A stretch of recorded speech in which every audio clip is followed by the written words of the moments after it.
place, comme on avait justement pu le voir dans The Mandalorian. On peut également noter cette belle transition entre Morgan sur Dathomir, qui est dos au feu qui ravage sa planète, et Morgan qui avance, droite, dos au feu qu'elle a elle-même causé grâce à ses troupes sur Corvus. Signe évident de l'évolution du personnage qui ne subit plus et qui contrôle désormais sa situation. Enfin, dernier point troublant qu'on peut découvrir à la fin du trailer, lorsque des droïdes B2 sont projetés par une explosion de lumière engendrée par un personnage encapuchonné. Une telle force pourrait nous faire croire à Mère Talzin, mais j'ai bien envie de m'engager sur la piste de Merrin, qui dispose également d'un pouvoir très impressionnant. Donc voilà ce qu'il en est pour Morgan, et nous allons de ce pas pouvoir passer au cas de Barriss. Là encore, j'imagine que son arc sera divisé en 3 parties. Une première chargée de nous montrer ses premiers pas au sein de l'Inquisitorius. J'imagine que c'est là qu'on verra la 5e sœur découverte dans la série Obi-Wan Kenobi, qui viendra la chercher dans sa cellule que j'imagine aussi être sur Coruscant, dans ce complexe qu'on commence à bien connaître maintenant. Ce sera donc l'occasion pour nous d'enfin découvrir comment les anciens Jedi sont recrutés pour devenir des inquisiteurs. On sait que la majorité provient de l'ordre Jedi, mais jusque-là on ignorait comment se déroulait le processus. Barriss va ainsi sûrement être conduite sur Noor, où se trouve la forteresse de l'Inquisitorius, afin d'être formée, notamment par le Grand Inquisiteur, qui va visiblement être son premier instructeur. Il est donc assez ironique de le voir à ses côtés ici, alors qu'il avait également été l'un des gardes du temple à l'accompagner lors de son procès. Celui-ci va ensuite lui donner une première leçon en lui demandant de prendre une arme pour l'attaquer, et dans un premier temps, je me suis demandé s'il pouvait s'agir du sabre laser de Luminara Unduli, la maître Jedi de Barriss, qui, comme nous le savons, a justement été assassinée par des inquisiteurs. De ce fait, leur leader pourrait facilement utiliser cet atout pour attiser la haine et la colère de son nouvel élève à son encontre. C'est pour moi quelque chose qui me paraît si évident que ce serait trop bête de pas l'utiliser, même si attention et après vérification, ce n'est pas le sabre laser de Luminara. Mais quoi qu'il en soit, l'argument présenté plus tôt tient toujours. On notera aussi que Barriss ne parvient jamais à toucher le Grand Inquisiteur, dans une séquence qui me fait forcément énormément penser à celle où Vador esquive tous les coups que Reva, la 3e sœur, essaye de lui porter, avant qu'il ne lui inflige une sacrée correction. On notera ici que l'ancienne Jedi est si violemment projetée en arrière qu'elle en vient même à saigner, ce qui doit être une première dans une série animée Star Wars. A noter qu'à un moment, elle est également escortée par des soldats clones à l'armure un peu particulière, car bien plus sombre que la normale, des soldats qu'on avait déjà pu voir au début de The Bad Batch. Il doit donc s'agir non pas de clones, mais de simples humains qui font partie des premiers élus à avoir rejoint les rangs de l'Empire et de son nouveau programme de Stormtrooper. Ce qui pourrait me pousser à croire que nous sommes ici en dehors de Coruscant, ou tout du moins dans un lieu un peu plus secret, comme pourquoi pas la forteresse de l'Inquisitorius, où justement Barriss va devoir passer une ultime épreuve avant de rejoindre leur rang sous la supervision directe du Grand Inquisiteur et de la 4e sœur. Cette épreuve consiste donc à affronter dans un duel à mort un autre aspirant, alors que seulement un sabre laser est à leur disposition. Mais comme on va le découvrir ensuite, il y a de fortes chances que Barriss sorte vainqueur de l'affrontement, puisque le trailer nous dévoile l'arrivée énigmatique de Dark Vador, supérieur hiérarchique et meneur de l'Inquisitorius, alors qu'il vient justement contrôler ses nouvelles recrues. On peut donc voir la 4e sœur, le mystérieux Marok, qu'on avait pu découvrir là encore dans la série Ahsoka, ainsi que l'inquisiteur très stylé découvert dans Tales of the Jedi, et enfin bien sûr Barriss Sophie, qui est la première à s'agenouiller. Si de nombreux inquisiteurs sont présents à ce moment-là, j'imagine qu'il ne serait pas impossible de voir Trilla ou bien encore la 9e sœur parmi eux. La question que l'on doit donc tous se poser, c'est également de savoir si Vador aura une réaction particulière vis-à-vis du recrutement de Barriss, étant donné que c'est en grande partie à cause de ses actes qu'Ahsoka Tano a fini par quitter l'ordre Jedi. Un événement qui avait particulièrement troublé Anakin Skywalker et qui, bien qu'il ne soit pas le seul responsable, a certainement joué un rôle important dans sa trahison future de l'ordre et son basculement du côté obscur de la Force. Peut-être même qu'une nouvelle confrontation aura lieu, justifiant le fait que nous n'ayons jamais vu Barriss en tant qu'inquisitrice dans les histoires suivantes. Enfin, je pense que la série va également nous permettre de voir Barriss en action au moins une fois lorsque celle-ci sera devenue une inquisitrice, puisqu'on peut voir la 4e sœur aux prises avec un Jedi, on ne doit pas connaître, ou du moins à titre personnel son visage ne me dit rien, et j'ai bien envie de croire que le personnage qu'on voit courir de dos ici puisse être Barris qui chercherait à venir en aide à sa consoeur.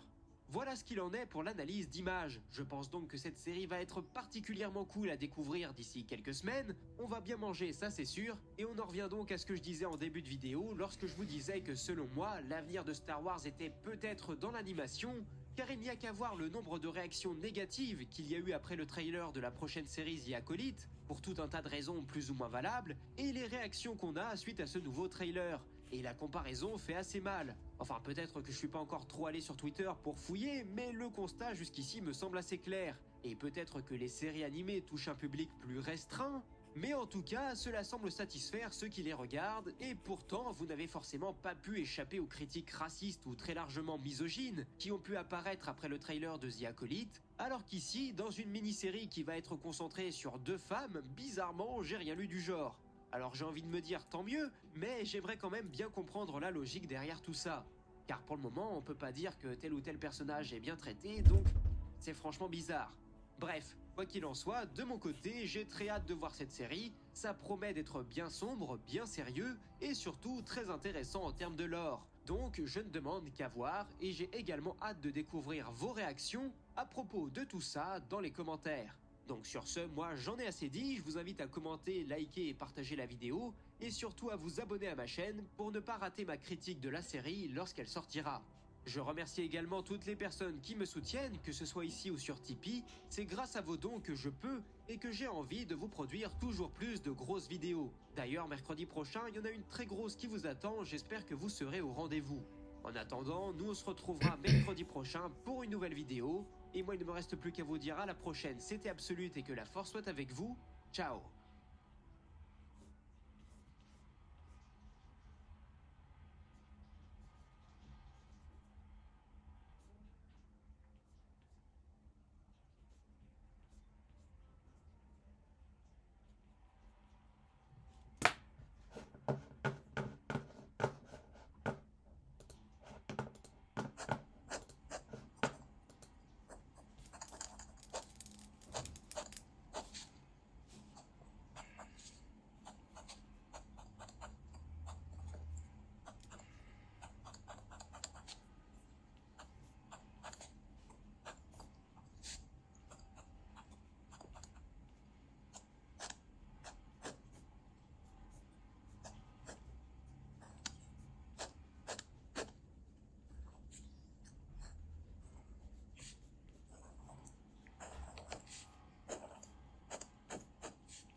Le trailer de Star Wars Outlaws, et attention, le trailer Histoire vient de sortir, donc on va découvrir ça tous ensemble, ainsi que la date de sortie et tout ce qui va peut-être entourer justement l'histoire du jeu. J'ai très hâte de découvrir ça, c'est parti.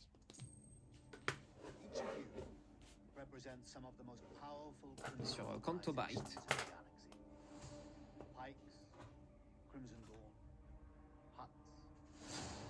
It's a golden age for the underworld. The Empire controls every corner of the galaxy, but they're distracted by a rebellion that won't quit. It's an opportunity to make millions. Kay Vess, the underworld's favorite new scoundrel. We meet at last. What do you want? Zarek Besh. They're new, rich, and lethal. You crossed their boss Sliro. And Ok, now, donc il y a un nouveau groupe qu'on connaît pas. gone. Rob his fortune, buy your freedom.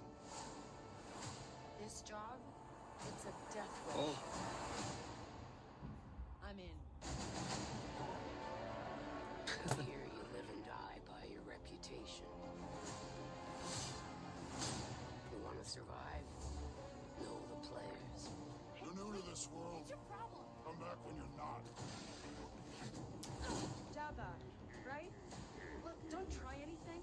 I got a whole crew surrounding this. Okay, we're skipping that part. For about as long as I can remember, it's just been me and Nix. Doing what we have to survive. This job is my one shot at freedom. But if we're gonna pull this off, we need the right crew. And the right ship.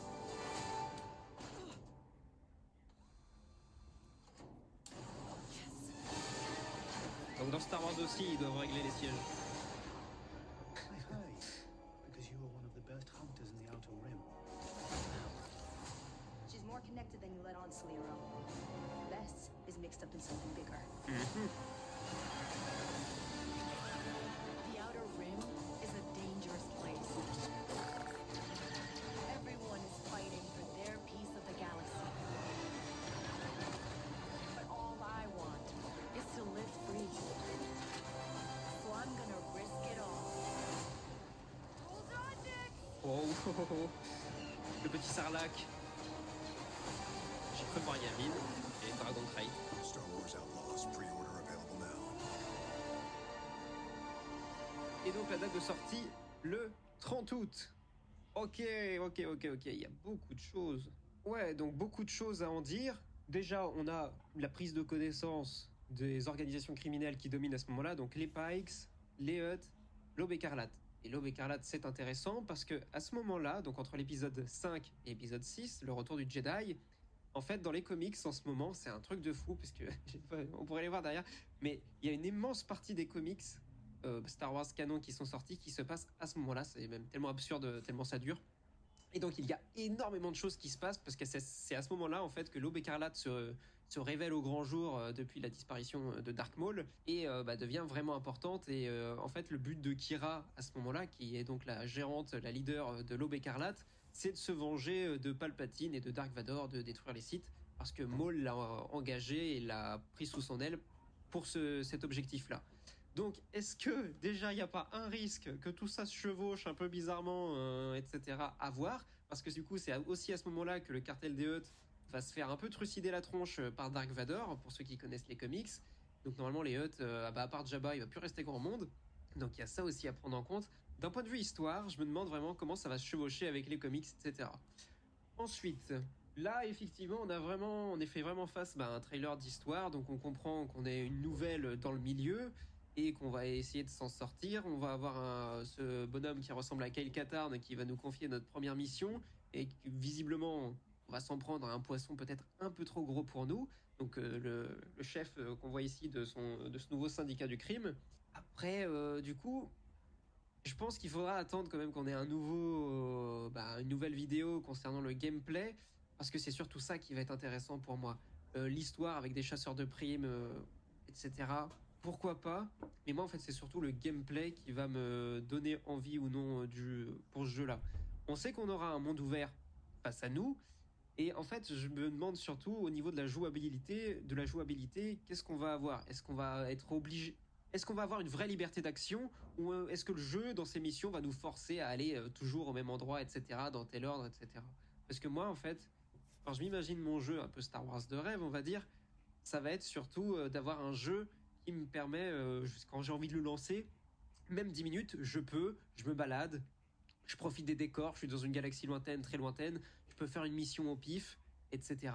Un système, par exemple, ici qui pourrait être intéressant, c'est que vu qu'on vit dans un milieu criminel, etc., et donc un milieu très incertain, eh bien, en fait, c'est qu'on soit toujours sur la brèche, en fait, qu'on soit toujours pourchassé, qu'on ait toujours des gens derrière nous, etc. Par exemple, là, si on s'en prend à ce nouveau leader, et imaginons, on lui devient redevable, eh bien que durant tout le long du jeu, on est obligé de faire des missions secondaires ou des missions, etc., pour renflouer les caisses, pour pouvoir payer notre dette ou un truc dans le genre. Ça pourrait être un système intéressant.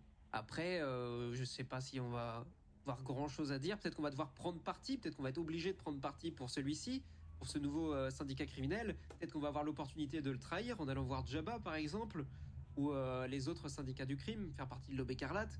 Sachant que l'Aube écarlate, c'est un syndicat criminel et qui fait donc forcément des activités un peu illicites, etc. Mais leur but est bien plus large que juste de faire de l'argent, alors que là, visiblement, ce nouveau leader, les Pikes et Jabba, c'est surtout faire de l'argent qui les intéresse. Donc, avoir tout ça, je pense aussi qu'il y aura des petits syndicats criminels. On a aussi, à un moment donné, des gens qui ressemblent un peu à ceux qu'on voit dans Solo sur Corellia au début du film. À voir, à voir. Et surtout aussi, ça va être l'occasion de voir le rôle de l'Empire ou même de l'Alliance Rebelle. Parce que l'Alliance Rebelle, eux, ils n'hésitent pas à travailler avec des contrebandiers. On a vu avec Han Solo, par exemple, parce qu'ils ont besoin de cette frange de la population qui est un peu en dehors des clous pour trouver des ressources, etc., du carburant, des munitions, des armes, etc., etc. À voir si on est amené comme ça à côtoyer certains personnages de la rébellion ou avoir un impact sur la rébellion, comme Han Solo dans son film. Et puis concernant l'Empire, je pense que ça sera une menace qui sera là de temps en temps pour vraiment montrer oh là là, d'un seul coup c'est le gros bordel, là on est vraiment dans la mouise, mais je pense pas qu'on les verra plus que ça, en même temps c'est pas le corps du jeu. S'il y a un système comme on avait pu le voir auparavant dans la précédente vidéo qui nous avait été montrée il y a de ça quelques mois, et qu'il y a un système d'étoiles de recherche un peu à la GTA, peut-être qu'on peut se dire que le niveau de recherche débutant, ça va être les syndicats criminels. Ensuite, on va peut-être passer à des chasseurs de primes. Et si on devient vraiment, si on commence vraiment à foutre le Bronx, eh bien c'est l'Empire qui va débarquer en nous envoyant ses meilleures troupes pour nous attaquer tout simplement. En vrai, ça peut être intéressant. Il y a tout un tas de trucs qui peuvent être intéressants. Et je sais que beaucoup vont s'offusquer du fait qu'on ne joue pas un Jedi, qu'il n'y a pas la force, etc., etc. Mais je trouve justement qu'avec un personnage humain et donc qui n'a pas de pouvoir, on va peut-être plus facilement pouvoir se projeter dans le personnage et avoir une expérience plus immersive de ce que c'est la vie dans l'univers de Star Wars.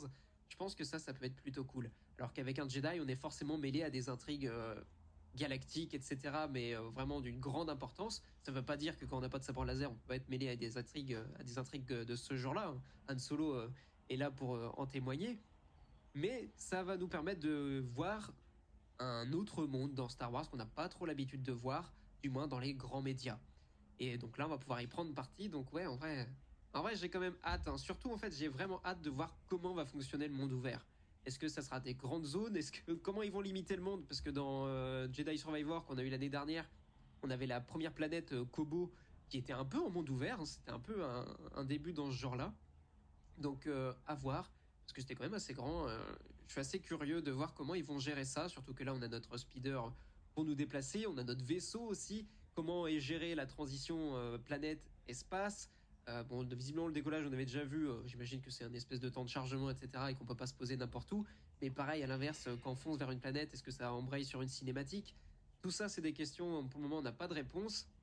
Et aussi, la dernière truc qui peut me faire peur, c'est que le studio derrière ce jeu, donc bah, il y a l'éditeur, c'est Ubisoft si je me trompe pas, et ensuite le studio, il me semble que c'est Motive, qui se charge de faire leur jeu. Leur dernier jeu, c'est le jeu Avatar Frontier of Pandora, je crois. Donc j'ai essayé et j'ai pas du tout accroché. Bon, déjà parce qu'on était en première personne et je trouvais ça un peu con. Alors un jeu comme ça avec bah, des beaux graphismes, etc., de jouer en première personne, bah, c'est pas trop mon délire. Donc bon, déjà là, c'est un jeu à la troisième personne, donc on n'aura pas ce problème. Mais par contre, au niveau de l'optimisation, des graphismes, etc., moi je suis un joueur PC et le Avatar, c'était une catastrophe sur mon PC. Hein. J'avais l'impression de jouer à un jeu sur PS1 et pourtant j'ai un très bon PC. Et non, chez moi ça marchait pas, c'était catastrophique. J'avais des arbres dignes de la PS1 et pour un jeu comme Avatar, bah oui, il y a des arbres partout. C'est un peu problématique. Donc bah, j'espère que ça sera un peu mieux optimisé de ce point de vue-là. Donc voilà pour l'instant ce que je pense que j'ai à dire. J'ai pas grand chose à relever. Je vais je vais me refaire le trailer une fois. Mais en tout cas, je, je suis neutre plus, on va dire. J'aurais bien envie de croire que notre passage chez Jabba va pas se passer comme prévu parce que entre le passage dans le couloir avec les petites araignées, le cadavre du Sarlacc et le Dragon Crate, est-ce que le cadavre du Sarlacc pourrait nous laisser croire que le jeu va s'étendre au-delà du retour du Jedi? Ça, c'est une question. Bref. Sinon, au-delà de ça, je pense pas avoir grand-chose d'autre à dire. C'est à vous de me dire ce que vous en pensez dans les commentaires. J'ai très hâte de les lire et on discutera de tout ça ensemble. Et de toute façon, on va suivre avec un grand intérêt le jeu et les news qui vont aller avec. Et on découvrira ça le 30 août. Allez, sur ce, c'était Absolute. À la prochaine. Ciao.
solo dans le club, entouré des S. J'écoute Yannick, mes problèmes identitaires disparaissent. On est là pour mettre des baffes, pas pour mettre des caresses. Je rappe sur un mélange des couleurs.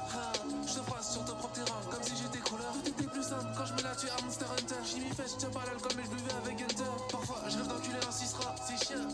Je suis nostalgique quand je rentre dans le bus. Ils ont pas de morale pour un rien, ça baisse le futal. Dove sur du Jay Versace, est-ce que tu dis que c'est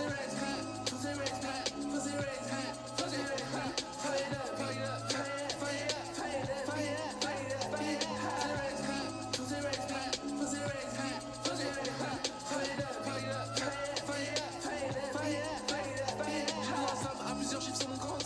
Je suis sexy en vrai que sur mes photos. Je reste focus, je un peu les vieilles hoes. Je reste focus, je un peu les vieilles hoes. Vu sur Marianne et toute ta clique. Mes placements astro me remariables. Il faut des dalles pour chacun de mes gars. Je veux claquer un smic. Faut que je bolle, j'ai des cousins chaque année qui partent au baléa. Je suis focus sur mon chemin, y'a pas de variable. J'ai choisi mon destin, il est plus malléable. Ils disent que la merde, faudrait leur mettre facial. Amani, mon inspiration est spatiale.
Outfit, got a shark on the hood of my top and the ape of my tee.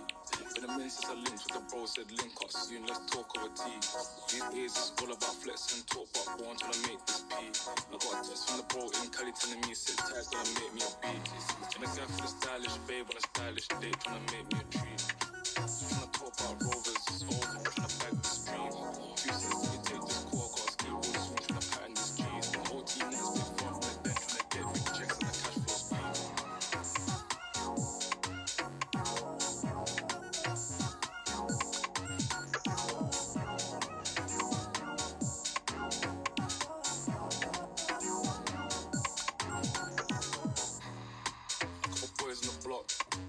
Been lapping on locals and socials, man's looking all hot. Tell the youth to stay off the violence and make G's, don't worry about crops. I'm just keeping it real, man, you know my dough, trust me, big word to my pops. In the yard at the end with the post team, man, you know me, I'm taking champagne shots. Don't talk like you know my thing, when you run my thing, I send you to the shops. My bro just came uptown with the labels, and a few up cops. In the vintage whip, just gliding, stay sliding in the coupe drop top.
moi et comme flash.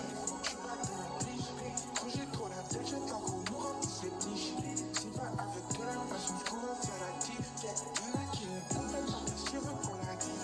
Les yeux c'est une pose devant, c'est pour ça qu'on est yon. J'ai une ambition qui se compte en millions. J'devrais le mais j'ai pas celles qui ont les cocaïnes. Sauf que je tire les lines, petite de vanille.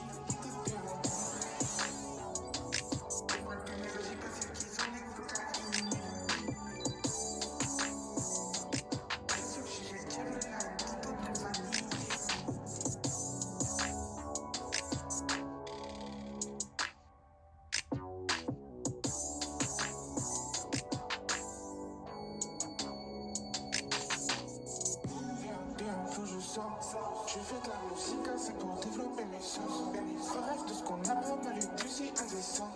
Mon gars, je suis qu'un homme, je vais faire quand ça va dans le sens. Faut que je sens. Je fais de la musique, c'est pour développer mes sens. Je rêve de ce qu'on a pas mal eu, plus c'est indécent. Mon gars, je suis qu'un homme, je vais faire quand ça va dans le sens.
atrocious. I told her stab my knees. I told her stop telling everything she seen and told her meet me at the Ritz. I got baguettes in the back of my ring and now we need trying to get me. I told her she gotta run to the team before she can talk to the list. Before she can talk to the edge. I got baguettes in the back of my ring and now we need trying to get me.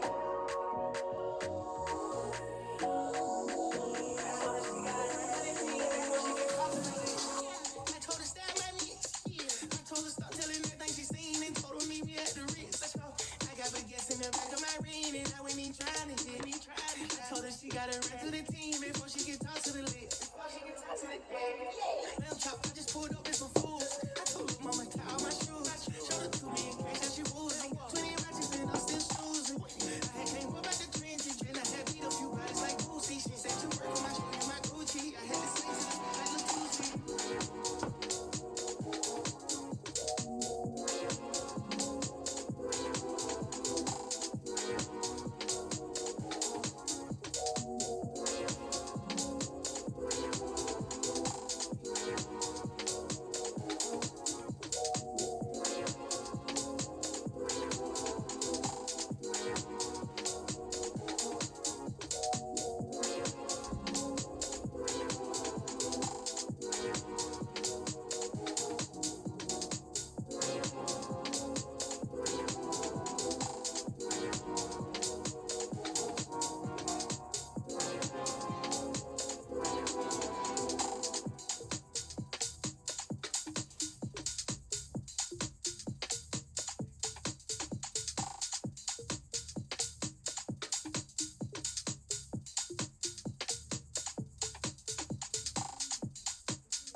Jusqu'où ça nous amène.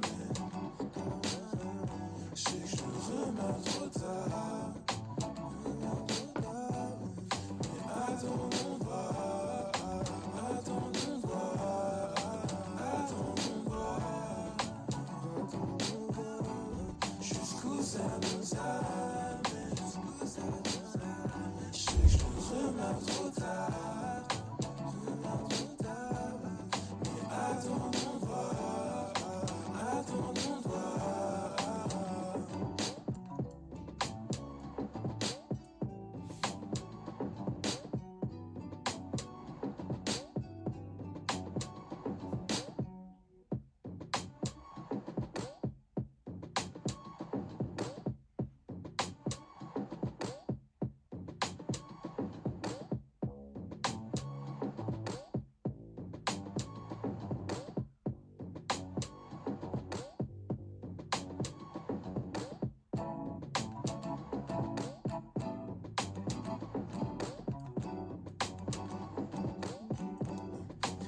Attendons voir, jusqu'où ça nous amène.